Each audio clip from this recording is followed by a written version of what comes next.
Welcome to episode 215 of the Lone Hockey Podcast, where today we're going to be talking about some standouts in last night's matchup between Chicago and St. Louis. And obviously, it was a back and forth game. It was really high scoring, and St. Louis ended up taking this one in a shootout. I felt like it was a really good display of goaltending in the shootout as well. I felt like early on in the game, the goaltending was a little bit wonky between Jordan Binnington and Arvid Soderblom, but in the shootout, they were fantastic for the most part. And up until Soderblom let that last goal in, which allowed St. Louis to win.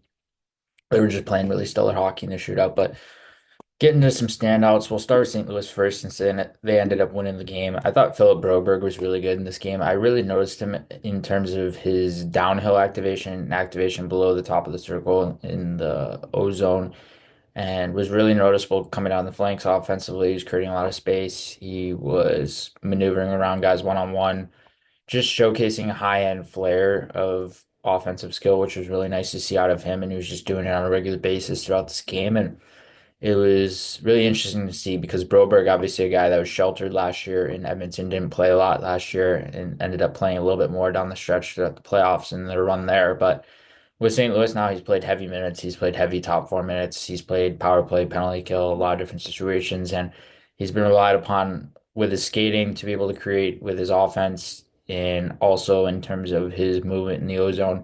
He's a guy that's not afraid to activate when need be in the ozone, and he can activate down the flanks, like I said before, but he can also activate through walking the line offensively, moving laterally, stuff like that. So he was really noticeable. I thought Zach Bolduc and Matthew Joseph were also really noticeable combined in each of them, or not each of them. Bolduc had a 1 point game with 1 assist, and then Joseph 2 points, goal and assist each. And with both guys, what I noticed simultaneously is their speed in tandem with their skill. I feel like that's what you notice the most when it comes to them. And especially with Joseph, a guy who's more of a straight line player in the neutral zone in terms of his rushes, his routes there. And at the same time, you get in guys who can bring some degree of east-west skill. So with both guys, they're really noticeable in that sense. And then Cam Fowler scored against Chicago once again. I feel like every single game I've seen of him when he plays against Chicago, he always seems to play really well, and especially so far in his time and tenure with St. Louis, he's played really well against Chicago too. So I feel like with Cam Fowler, he's a guy that you can rely upon offensively. He's been really good for them offensively, and he's been very steady for them defensively as well. I just feel like him being in a new environment, new situation has really helped him in St. Louis, and that's really allowed him to blossom. Dylan Holloway was really, really good throughout this game. I noticed he wasn't scoring a ton, but I noticed him a lot in terms of offensive zone playmaking, his neutral zone rushes, his transition play, just his ability to carry the play directly through the neutral zone and into the O zone on entries, and being able to create in many different ways was really noticeable when it came to his game. And he was very effective, and I thought he's been effective for a majority of the season, on pace for around 60 points. He's been very productive offensively for them. Has been quite a nice surprise after being a guy who was let go for supposedly being underpaid, but now the contract that he's on looks like a steal. Oh, I meant overpaid, not underpaid. But with Holloway, he's just so relied upon in many different situations now. He can be a two-way guy, he can be an offensive guy, he can be a PK specialist, he can be an offensive specialist. And in terms of five on five and power play, that's where a majority of his game has really popped off and is taken strides in. And so it's been really nice to see from him. And then Robert Thomas, who I feel like is one of the league's most underrated centers as of right now, has just continued to play better and better and better hockey.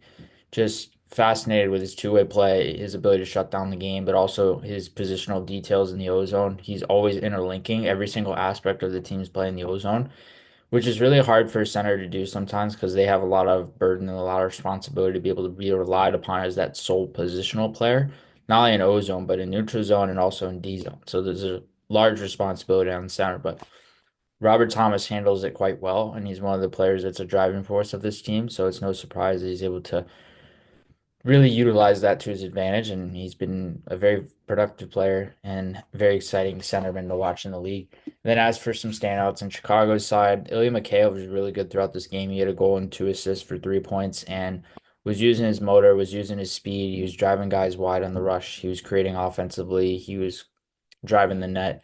And he's not a flashy lateral playmaker and not a flashy passer in general, but he makes plays effectively when driving the net and being able to come through the outside lane on in, and he was doing a good job of that yesterday, creating a lot of rushes and creating a lot of chances from that regard. And Nick Foligno was very effective, 2 assists, and I thought, and Foligno is obviously not the fastest player, but when it comes to him, it's his timing, it's his rhythm in his hockey sense, and also how he's able to get to situations on time. I feel like that's what makes him effective. And at this stage of his career, he's not going to be relied upon a ton offensively, but you can rely upon him in many other aspects of the game, whether it be a shutdown game, whether it be his PK game, whether it be playing late in the game, offensively or defensively. You can get him out in a lot of key situations, and he was just very effective all around. Ryan Donato has been on a hot streak lately over the course of the last, I would say, week and a half or so, and just continues to blossom, continues to show that scoring ability, that tenacity, the ability to get pucks back on retrievals, forecheck with speed. And he had an electric shot yesterday. It was Connor Bedard-like in the sense of how he shot it and how he snapped his stick and how he, well, not snapped his stick, but how he created a lot of bend in his stick to be able to get the shot off and rip it top shelf. It just was so good. And Patty Maroon was also really effective. I thought early on in the game, he showed a lot more offensive skill than you usually see out of him, but he was effective, and probably because he was playing against his former team and the team that he was playing for in his hometown and such. So I feel like there's an extra bit of motivation for him to try and contribute in this game. And obviously, it being in St. Louis was obviously a special factor in that regard too. But he's steady, and obviously, Pat Maroon's a guy who can bring an offensive scoring touch when need be. You're not going to rely upon him like Foligno a ton offensively, but you can rely upon him in certain situations, whether it be driving the net or creating havoc around the net to be able to provide offense and chip in there in those situations as well. And then I liked Alex Vlasic's game. I really liked and enjoyed his game. I thought against Nashville, he wasn't really that noticeable, which is a rarity for him because you always seem to notice him in terms of details. But in terms of how he's using his skating, how he's quick to close on guys, how he's shutting gaps down, how he's able to leverage his stick, how he's able to leverage his body position, not get manipulated via his feet too easily. I thought he was in position on neutral zone line rushes a lot of the times, and also defending breakouts. He was doing a good job there, defending the blue line, defending both the offensive blue line and the defensive blue line. He was really steady there.